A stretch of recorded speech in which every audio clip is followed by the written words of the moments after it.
कक्षा में हम सीख चुके हैं कि शब्द किसे कहते हैं। वर्णों के सार्थक समूह को शब्द कहते हैं।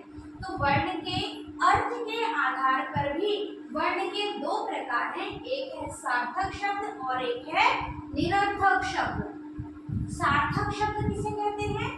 वे शब्द जिसका कुछ अर्थ हो, वे शब्द जिनका कुछ अर्थ हो उसे सार्थक शब्द कहते हैं। जैसे पंखा, कूलर, टेबल, पानी आदि, मतलब वे शब्द जिसका कुछ अर्थ होता है उसे सार्थक शब्द कहते हैं।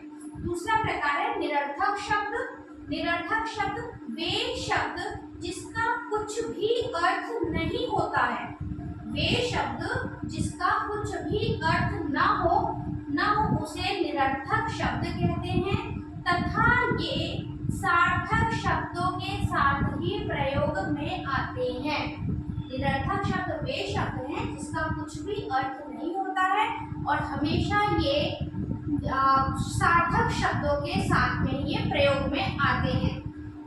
उदाहरण के लिए पानी वानी, जैसे आपके घर में कोई मेहमान आते हैं तो कहते हैं क्या पानी वानी लाए, तो पानी एक सार्थक शब्द है लेकिन तो वाणी का कोई भी अर्थ नहीं होता है। उसी तरह चाय चाय, चाय होती है चाय नहीं होता है।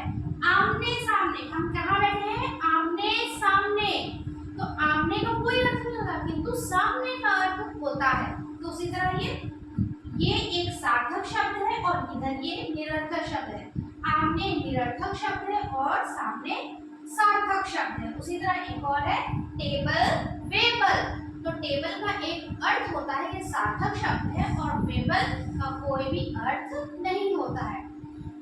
इसी तरह की आप हिंदी व्याकरण की और कक्षाएं देखना चाहते हैं तो प्लीज मेरा चैनल सब्सक्राइब करें जिसमें हम शुरू से लेकर के अंत तक का हिंदी व्याकरण